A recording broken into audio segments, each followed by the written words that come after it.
नमस्कार, स्वागत है आपका आज के ताज़ा और बड़ी समाचारों में। तो आइए जानते हैं खबरों को बारी बारी से। अगर इससे पहले कि आप हमारे चैनल पर नए हैं तो चैनल को सब्सक्राइब करके बेल आइकन को दबा दें ताकि सभी प्रकार के लेटेस्ट न्यूज़ की जानकारी मिलती रहे।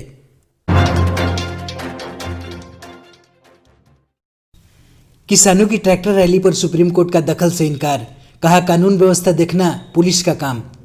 जी हां, आपको बता दें कि केंद्र सरकार के कृषि कानूनों के खिलाफ किसान संगठनों ने 26 जनवरी को ट्रैक्टर रैली की धमकी दी है, जिस पर सुनवाई करते हुए सुप्रीम कोर्ट ने कहा कि यह पूरी तरह से कानून व्यवस्था का मामला है और यह कोर्ट में नहीं बल्कि पुलिस को देखना है कि कौन दिल्ली में प्रवेश करेगा और कौन नहीं करेगा। सुनवाई के दौरान chief justice of India Sharad Arvind Bobde ने कहा कि पुलिस को कानून व्यवस्था बनाए रखने का पूरा अधिकार है, हमें बताने की जरूरत नहीं है। इसके साथ ही उन्होंने कहा कि दिल्ली पुलिस गणतंत्र दिवस की गरिमा को सुनिश्चित करें।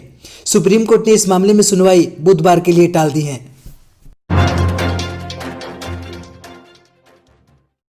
यूपी के शाहजहांपुर में भाजपा विधायक ने सैफ अली खान के खिलाफ दर्ज कराया मुकदमा।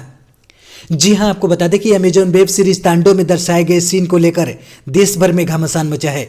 यूपी में भी वेब सीरीज को लेकर खासा विवाद है। वेब सीरीज के विवाद के चलते कई जगहों पर प्रदर्शन जारी हैं। वेब सीरीज को लेकर यूपी के कई जिलों में मुकदमा दर्ज किए जा चुके हैं। प्रयागराज, लखनऊ और मिर्जापुर के बाद अब शाहजहांपुर में तांडव की टीम के खिलाफ मुकदमा दर्ज कराया गया है। शाहजहांपुर में विधायक वीर विक्रम सिंह प्रिंस ने वेब सीरीज की फिल्म तांडव में हिंदू देवी देवताओं के अमर्यादित और अपमानजनक फिल्मांकन टिप्पणी का आरोप लगाते हुए मुकदमा दर्ज कराया है। फिल्म अभिनेता सैफ अली खान, निर्माता निर्देशक अब्बास अली समेत अन्य कलाकारों को भी आरोपित किया गया है। बिहार में तेजस्वी यादव ने की फागू सिंह चौहान से मुलाकात, कहा राज्यपाल भी अपराधों को लेकर चिंतित।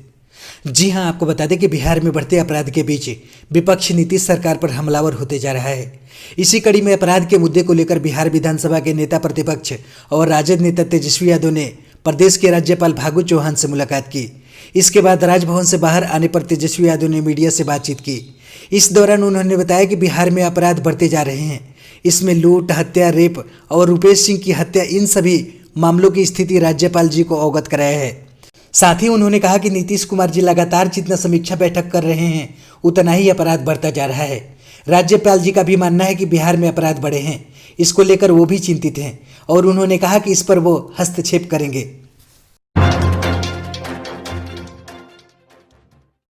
पश्चिम बंगाल चुनाव में ममता बनर्जी का समर्थन करेंगे अखिलेश यादव।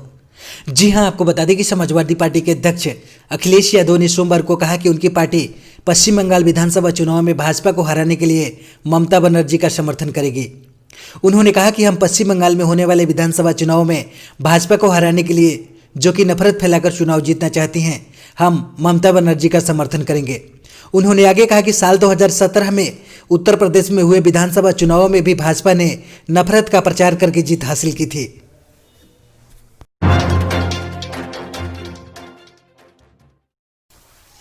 ठंड का तांडव, उत्तर भारत के कई इलाकों में बारिश बनेगी आफत। जी हां, आपको बता दें कि दिल्ली एनसीआर समेत पूरे भारत में ठंड ने तांडव मचा रखा है। पूरा उत्तर भारत इन दिनों कड़ाके की शीतलहर की चपेट में है। वहीं कई इलाकों में कोहरे ने कई लोगों की मुश्किलें बढ़ा दी हैं। कोहरे के कारण विजिबिलिटी कम होने के कारण यातायात भी प्रभावित हो रहा है। मौसम विभाग के मुताबिक अगले कुछ दिनों तक मौसम इसी तरह का रहेगा। मौसम विभाग की जानकारों की माने तो आगामी कुछ दिनों में और भी ठंड पड़ सकती है, जो आगे चलकर ठिठुरन और बढ़ाएगी। इन लोगों का कहना है कि चक्रवाती हवाओं के कमजोर होने से पहाड़ों से आने वाली बर्फीली हवाएं इन दिनों फिर से सक्रिय रहेगी। बर्फीली हवाओं के प्रभाव की वजह से अभी ठिठुरन रहेगी। इन सब के बीच मौसम विभाग ने अगले 2 दिनों में देश के कई हिस्सों में भारी बारिश होने का अनुमान जताया है।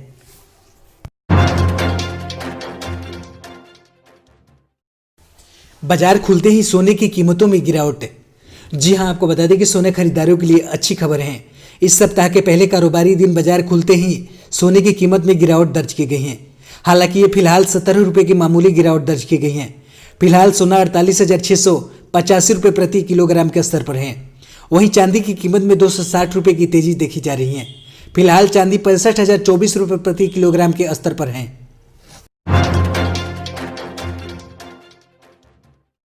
दिल्ली, राजस्थान के बाद अब इस प्रदेश में कल से खुलेंगे स्कूल। जी हां, आपको बता दें कि देश में कोरोना के कमजोर होने के साथ साथ ही 10 महीने बाद स्कूल और कॉलेज खुलना शुरू हो गए हैं। राजस्थान और दिल्ली के बाद अब तमिलनाडु में भी कल से स्कूल खुलेंगे। सार्वजनिक स्वास्थ्य निदेशालय ने राज्य में स्कूलों को फिर से खोलने के लिए एसओपी जारी किया है। स्कूलों को फिर से खोलने के लिए जारी दिशा निर्देशों और एसओपी की सूची में डीपीएस ने स्कूलों का स्क्रीनिंग सुनिश्चित करने, स्कूल परिसर की सफाई और सुरक्षा के उपाय उपलब्ध कराने के लिए कहा है। तमिलनाडु में पहले चरण में कक्षा 10 और 12 के स्कूल खुलेंगे। स्वास्थ्य सेवाओं के उपनिदेशकों को एक सप्ताह के समय में सभी छात्रों और टीचरों को स्क्रीनिंग कराने के लिए कहा गया है। एसओपी और सूचना के साथ साथ शिक्षा और संचार सामग्री को भी सभी स्कूल प्रबंधन के साथ साझा करने के लिए निर्देशित किया गया है।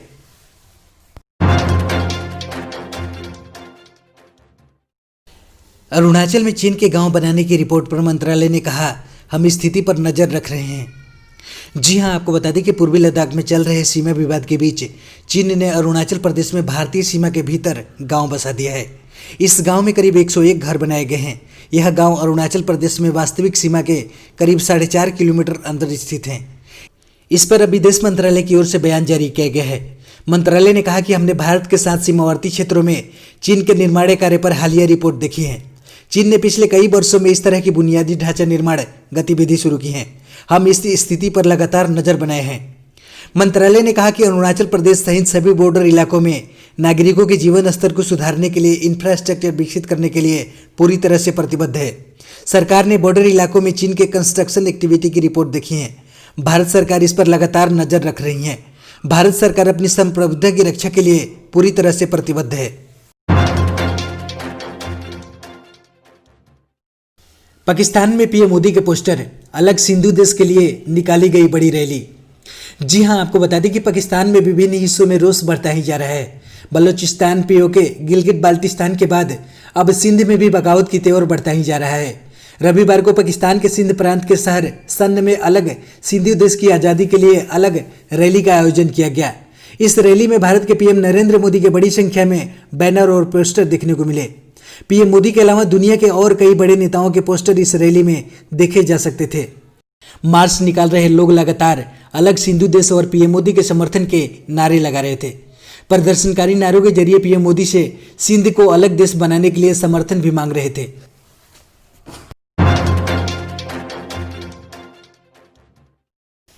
भारत में जून के बाद एक दिन में सबसे कम दर्ज हुए नए केस। जी हां, आपको बता दें कि भारत में पिछले 24 घंटों में कोरोना वायरस संक्रमण के 13,788 नए मामले सामने आने के बाद देश में अब तक संक्रमित हुए लोगों की संख्या बढ़कर 1,05,71,773 हो गई है। जून के बाद एक दिन में कोरोना वायरस के नए मामलों की संख्या सबसे कम है, जिनमें से 1,02,11,342 लोगों के संक्रमण मुक्त हो जाने के कारण लोगों के स्वस्थ होने की दर 96.59% हो गई है।